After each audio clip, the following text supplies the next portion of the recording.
You know, Mr. Williams, as you're coming on, you know, I have to say, every time I think of Wendell P. Williams, the name, the man, I think of, hey, he is my friend, because Mr. Williams is the reason that Kermit Roosevelt Booker Senior Elementary School was rebuilt in 2000, what was that, 2007. And I tell you, we were running ever since. We were running before, but we were running in full time, Mr. Williams, after we were new. Woohoo!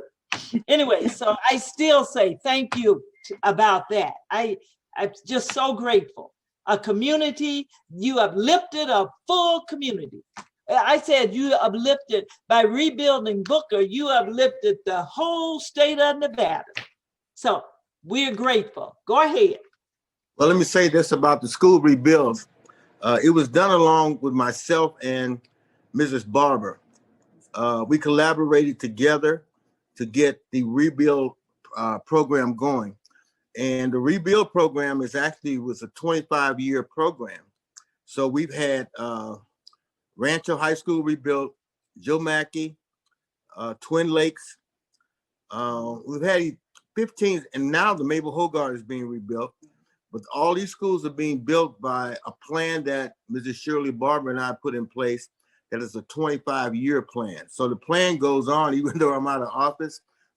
We keep seeing the schools that were built in the early 50s being rebuilt, and people in those neighborhoods have been paying taxes since the 50s, and all they get is a facelift.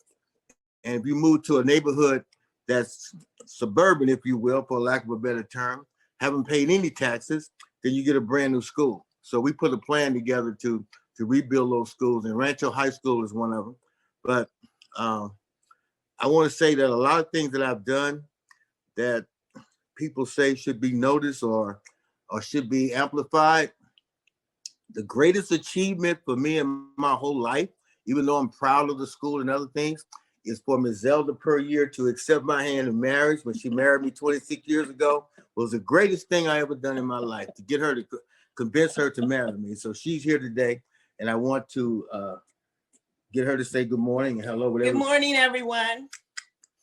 I'm Zelda Career Williams. I'm the wife of Wendell P. Williams. And I'm just gonna take you back. We're both from Louisiana, small town in Tensas Parish, 10 miles apart. Wendell was born in St. Joseph, Louisiana. And on his road to greatness, I just want to share that we have to talk about his mom, Miss May Williams. She was an educator. She graduated from Grambling University, which is located in the northeastern part of Louisiana. She was a Gramblinite. Well, as you know, Wendell is a Southernite. He graduated from Southern University. Well, my mother said that even though my mother graduated from Grambling, she wanted better things for her sons. So she sent us to Southern University, which is the largest HBCU in the nation. But I do want to share that as a little boy, Wendell's mom, she would let other educators reside with them. And one of his heroes, that's why he became an educator, because of he was surrounded by teachers. And as a little boy, he played baseball, he played the piano, he played the trombone. I mean, he was just surrounded with the arts, so he excelled. And he received his master's degree from Southern. And he came to Las Vegas. Well, he kind of bypassed Las Vegas. He went to California for a while, came back to Las Vegas, worked at Doolittle Community Center. And then his first job as an educator was at Garside, where he worked with Miss Goins. Well, I worked with Pamela Goins at 3 schools. We worked at Garside, Mabel Hogard, and H.P. Fitzgerald. And the thing about working at Garside was next door to Garside was Rose Warren Elementary School. So I used to go over to Rose Warren in the afternoon and get tutelage from Mr. Goins. Mr. Goins was at Rose Warren at the time. So I would go over and get tutelage from him. And he gave me so much knowledge and information. Mrs. Barber was my neighbor and she was my principal.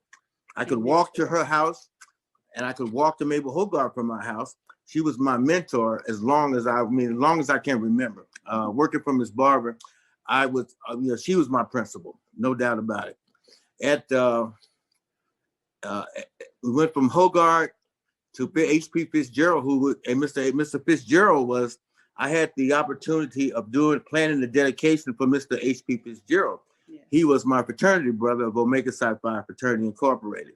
We were part of the Divine Nine.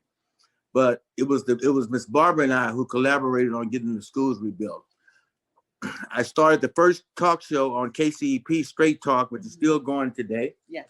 I wrote for the Las Vegas Sentinel Voice, Political Points. It was a political column that I did for 7 years. In 2002, the Wendell Phillips Williams Elementary School opened. And my mother, who taught in a one-room schoolhouse, she was very, very impressed with Wendell Phillips. Wendell Phillips was a slave abolitionist from the 1800s. He was a president of the Anti-Slavery League, and he was friends with Frederick Douglass. If you read Frederick Douglass's narrative, you'll see the introduction by Wendell Phillips. So to me, understanding that name of Wendell Phillips and how he fought against slavery in the 1800s, and I appreciate the people that went to Madison, but James Madison owned slaves before he went to the White House. He owned slaves while he was at the White House. He married Dolly Madison, who had 3 times as many slaves as he had. So, and he had slaves after he left the White House.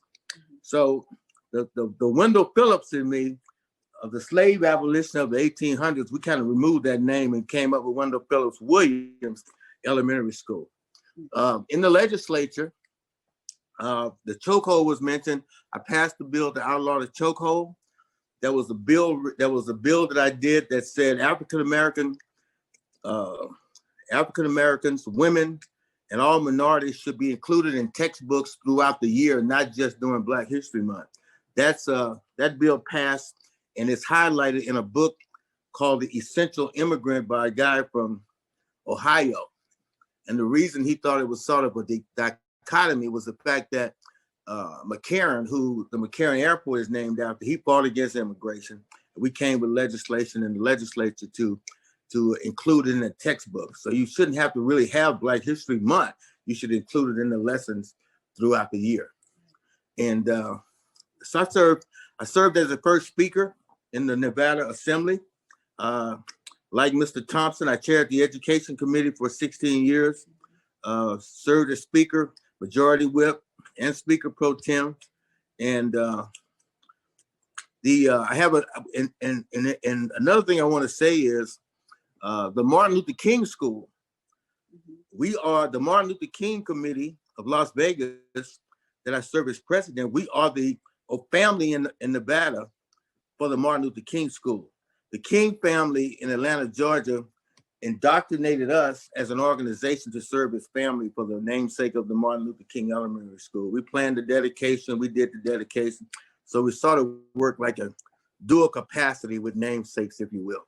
I'm so honored to be a part of this.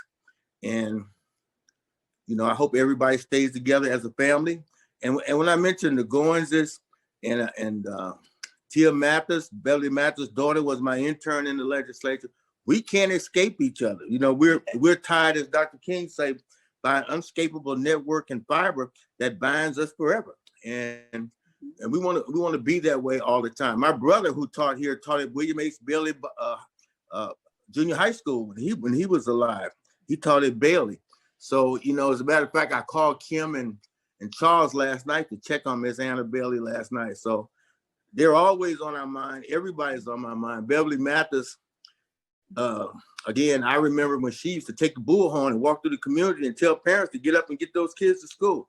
So I respect, and everyone, all of you have served as a role model for me.